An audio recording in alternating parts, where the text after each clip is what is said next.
If I had to start my coaching business again in 2026 with no audience, no clients, here is what I would do. I have built coaching businesses covering all sorts of niches now, from executive coaching, career coaching, and now business coaching, and consistently sold out my practice for over 5 years. I've now supported hundreds of coaches through this exact early stage of building their business. And I've really seen what slows people down and what actually works. When I first started, I spent a lot of time on things that felt productive, but didn't actually lead to clients.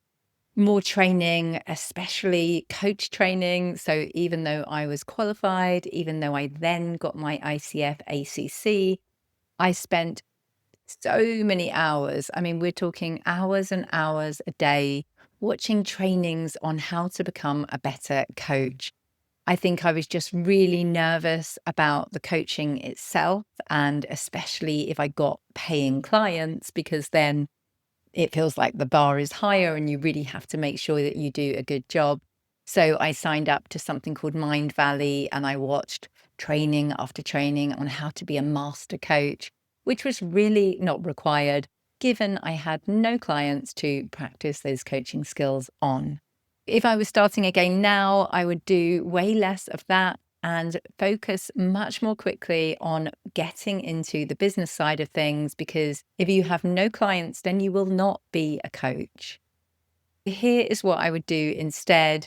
If I was starting from scratch, I would focus on these 5 things, and I might add a bonus sixth. Point one, get really specific on who you help and the problem that you solve. Move away from selling broad coaching. So saying to people that you know, oh, I'm a coach now. I mean, it's just amazing. I could help you with anything. It's life changing. All of that kind of talk. Sadly, people don't really understand the value of coaching enough to pay for, unless you really do get specific on who you help and how.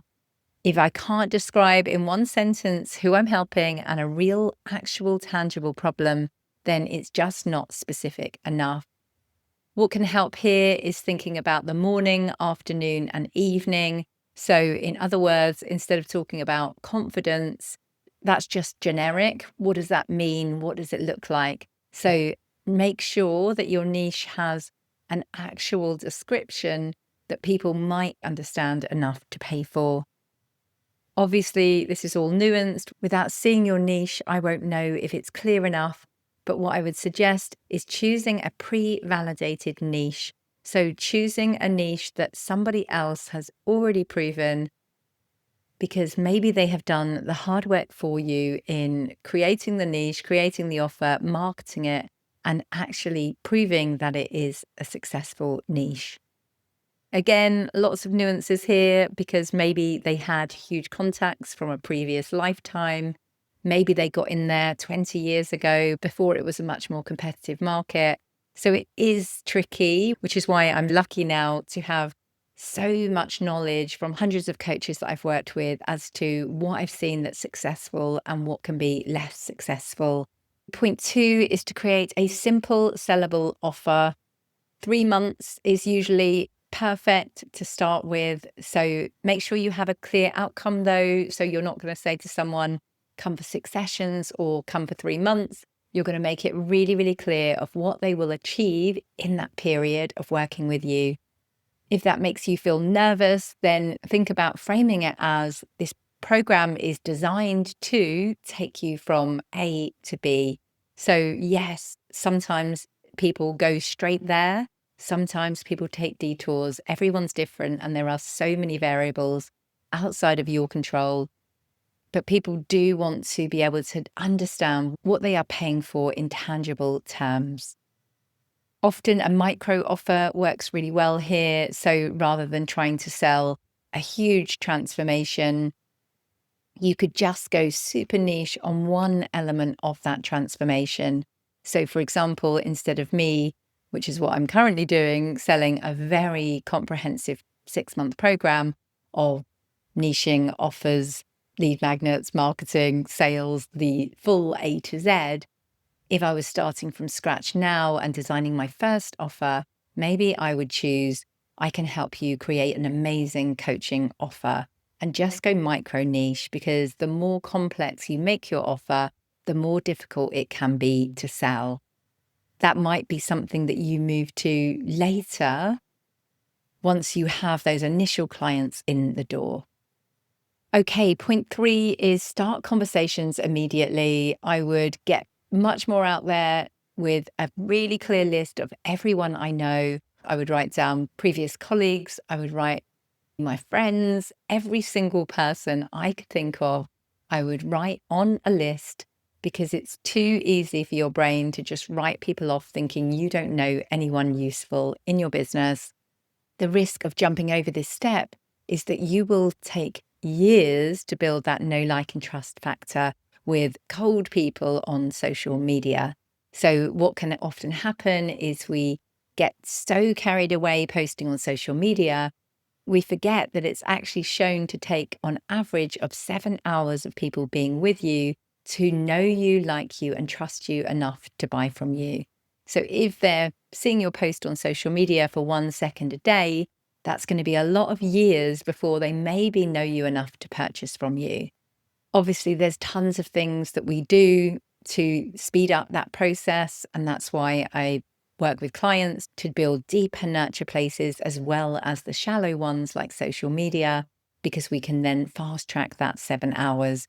But the quickest way to fast track that 7 hours is by going directly to people who already know, like, and trust you. This does often depend on point 1, knowing who you're selling to, and point 2, knowing what you're selling, to be in place for people to really understand how they can help you. Point 4 is focus on proof early. I would find your first few clients. I would be obsessed by creating an amazing service and then getting case studies. You're seeking case studies here, not testimonials where people say you're a great person and you ask great questions. Sadly, your future client genuinely doesn't care how amazing your questions are. What they do care is, what's my life going to look like afterwards? So prioritize those case studies. If you've listened to my podcast, Women in the Coaching Arena, before, you will see examples of case studies. If you are feeling any resistance that your clients won't give you a case study because they don't want anyone to know that they've come for coaching, just know that yes, in certain niches, that's much more likely to be the case. But try not to use generalizations where you just write off that no one will ever do this, and just keep asking. Yes, you might need to ask 10 people for one person to say yes. But if they aren't happy to do the case study, then there are other methods like seeing if you can use text and a photo and a name. If they won't agree to that, then text and anonymous. So there are levels of what you can do here, but try not to let those limiting beliefs get in the way that no one will do this for you, because people have done it for me, even when I was doing career coaching and different types of coaching. And point 5 is build your visibility in one place. I would go all in on one platform.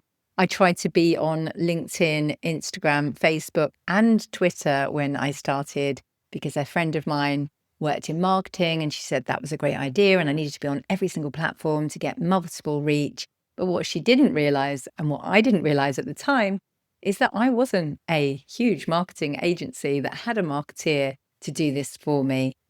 And what's different from posting as a faceless organization is the fact that it's about building relationships.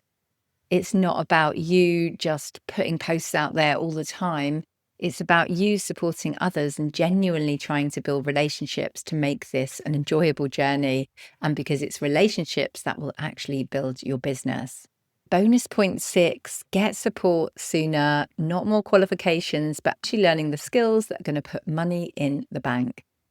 I would ensure it was for my phase of business and also that it was coach specific. I am saying this through experience because I joined a program fairly on, maybe 6 to 12 months, maybe longer actually, in my business, because obviously initially you faff around going to 1,000 free challenges and webinars, and maybe a year in or a little bit more, I joined a business program. But actually, now looking back, they didn't even have niche and offer on the agenda. What they had on the agenda was very complex finances that you really don't need when you're starting your business and have very little money in the bank. They also had things about how to pitch to investors. Again, highly unlikely with a lifestyle type business like a coaching business. So find something that's actually designed for your phase of business. It also had lots of people in that had product-based businesses making handbags and all sorts of stuff. And again, that's just really different. And there was no specialism or advice on what I needed to do for my type of business at my stage of business. So if it were me, I would personally prioritize that and get making money much, much sooner before all the pressure mounts and before your partner starts saying, why have you got no money in the bank? This is madness. You need to go and get a job. So I would just get on, learn those skills and make money much faster. If you are in business, you will know that it can feel like you need to do everything. Here is your reminder that you don't. You just need a few things working well and to simplify as much as possible. This is not just if you are new in business. I know if I'm thinking to my mastermind, for example, who are all super established business owners, usually 10 plus years in business, very successful financially, these 5 or 6 points are still super relevant because what we can do is instead of, for example, going out to people that we've had discovery calls with before and asking if they want support now, is we can overcomplicate things by putting out podcasts, putting out emails, putting out faceless social media content versus taking really direct action that I've outlined in this episode. If you want support putting all of this into action, building your ecosystem, which will be your long-term business driver, and also building that short-term income, that is exactly what we do inside the business of coaching. You will find the details in the show notes to check the next accelerator start date and to see if any spaces are available. It's selling out super quickly at the moment, usually within a week or 2 of me releasing the date and filling weeks before the start date. So if you do know you want this support, check out the page. You can scroll to the bottom and complete an application, and I can learn much more about you and assess your situation and let you know specifically how I may be able to help. If you action these points, do let me know on LinkedIn as Joanna Lott and Instagram as @Joanna Lott Coaching. And like I say at the end of every episode, trust yourself, believe in yourself, and be the wise gardener who keeps on watering the seed. Thank you so much for listening to this episode of Women in the Coaching Arena. I have a mass of free resources on my website, joannalottcoaching.com. That's Joanna with an A and Lott with 2 T's, joannalottcoaching.com. And I'll also put links in the show notes below. Let me know if you found this episode useful, share it with a friend and leave me a review, and I will personally thank you for that. Remember to trust yourself, believe in yourself, and be the wise gardener who keeps on watering the seed. Get into the arena, dare greatly and try.